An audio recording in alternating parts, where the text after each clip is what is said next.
Il est prêt à vous faire rêver avec sa magie à la carte, Stéphane Picard.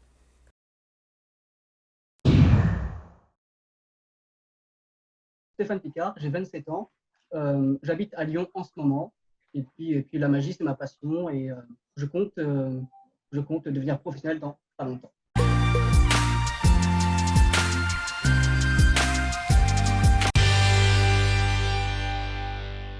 C'est totalement faux.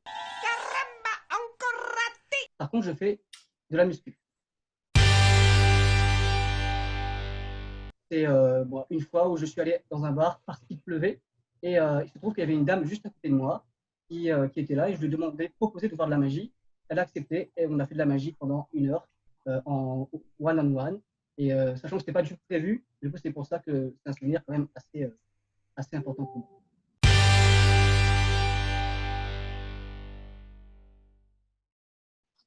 Eh bien, bonsoir à toutes et bonsoir à tous. Je m'appelle effectivement Stéphane Picard et je suis magicien cartomane.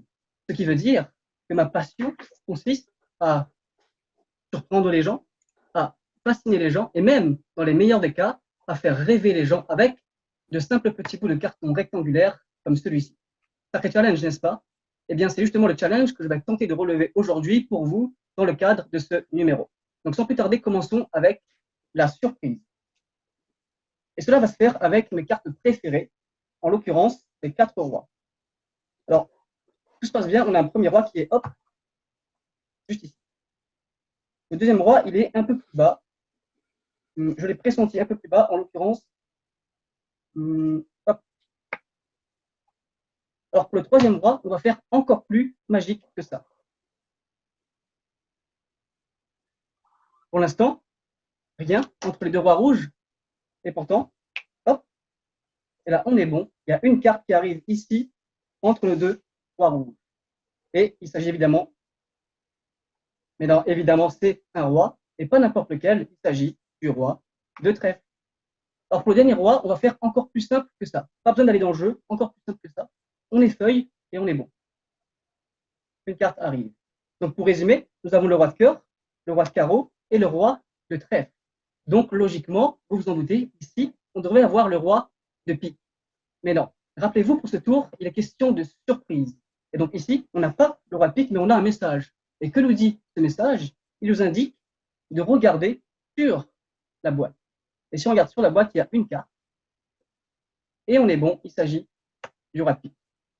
Alors, pour tout vous dire, les rois, c'était mes cartes préférées, mais quand j'étais en maternelle. Et depuis, j'ai quand même bien grandi, et du coup, j'ai changé, et ce ne sont plus les rois, ce sont les as, mes cartes préférées. Et d'ailleurs, si on regarde non pas sur la boîte, mais sous la boîte, il y a un message as. Et maintenant, on a juste à prendre les rois et à les passer sur le message pour automatiquement ici obtenir nos as. Merci à vous pour vos applaudissements visuels.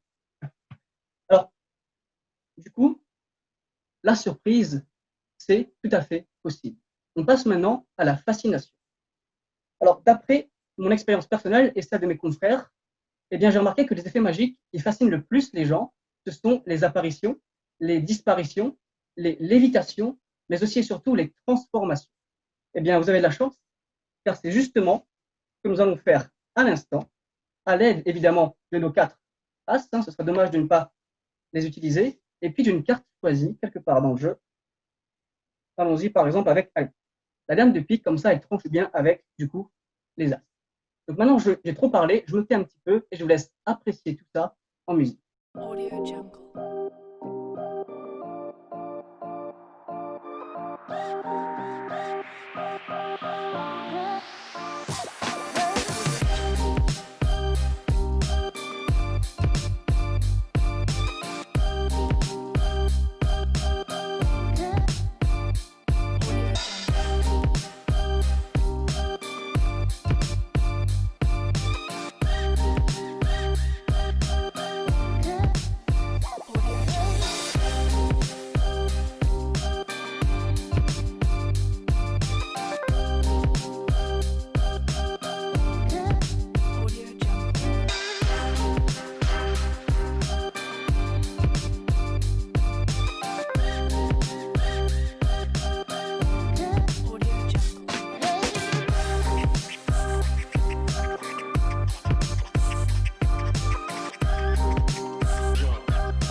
fasciner les gens, là aussi, c'est donc tout à fait possible.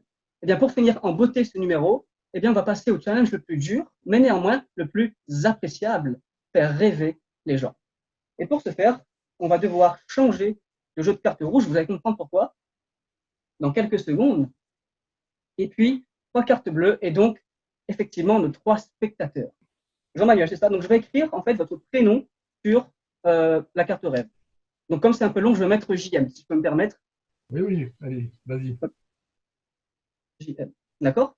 Et donc, à partir de maintenant, cette carte-là, JM, si je peux me permettre encore une fois, eh bien, représentera votre carte rêve. Votre rêve, en fait, le plus cher.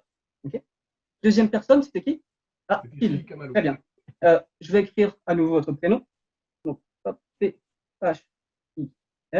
Et donc, cette carte-là symbolise, à partir de maintenant, votre rêve le plus cher. Donc, pensez-y bien fort. Et puis, dernière personne, c'était Julien Loza, il me semble. Non, c'était Max, effectivement. Excusez-moi. Max, c'est ça. Hop. Donc, cette carte-là symbolise votre rêve le plus cher. D'accord? Maintenant, l'idée de ce tour est très très simple. C'est de remettre vos cartes rêve quelque part dans le jeu. Donc, on va commencer par, du coup, JM. Je vais distribuer les cartes comme ceci. Et quand vous voulez, vous me dites stop pour remettre votre carte. Okay. Allez, on est parti, vous me dites stop quand vous voulez. Et stop. Ici. Une carte de plus, 2 cartes de moins, comme vous voulez. Non, juste là. C'est bon? Nickel. On va passer à la deuxième personne. Phil, même chose que vous. Je distribue et vous me dites stop quand vous voulez. Stop. Déjà? Bah oui, oui. Une carte de plus, une carte de moins? Non, ça vous va? Ok, super, parfait. Et avant de passer à la troisième personne, on va vérifier où sont les cartes bleues. C'est très important pour la suite. Alors, la première carte bleue ici, plutôt vers le milieu du jeu, tandis que la seconde carte bleue, elle est ici, plutôt vers le bas du jeu du coup. Et ce qui laisse beaucoup de cartes pour la troisième personne, c'était du coup Max. Max, vous m'entendez bien? Oui. Allez, c'est parti, à votre tour. Dites-moi stop. Stop. Ah, je la dépose ou je la laisse sur le jeu comme vous voulez? On va la déposer. Allez, c'est juste pour vous ça. Tac, on est bon. Donc jusqu'ici, c'était très simple. Et la suite aussi, elle est très simple. C'est de regarder les cartes rouges qui sont juste à côté de vos cartes bleues, de vos cartes rêves. Et donc, fondamentalement, ces cartes rouges-là, vous les avez choisies. Tandis que vous avez décidé d'éliminer toutes les cartes que j'ai encore en main. Et bien, ce qui est intéressant, c'est que toutes les cartes que vous n'avez pas choisies sont blanches, sont vierges. Alors, qu'est-ce que ça veut dire? Ça veut dire que si l'un d'entre vous avait choisi l'une de ces cartes-là, alors votre rêve ne va pas se produire. C'est vrai que c'est un peu brutal, mais c'est comme ça. Et donc, jusqu'à la dernière carte, j'insiste là-dessus, à distribuer les cartes une par une, surtout qu'on a des magiciens ici. Elles sont toutes vierges. Mais fort heureusement, mes 3 spectateurs du soir ont fait le bon choix. JM, félicitations car votre rêve se réalisera. Même chose pour vous, Phil, félicitations. Votre rêve se réalisera. Et enfin, j'ai l'honneur de vous annoncer, Max, que vous aussi, votre rêve se réalisera. Ainsi, malgré les apparences, surprendre les gens, fasciner les gens et même faire rêver les gens, c'est tout à fait possible. Merci à vous.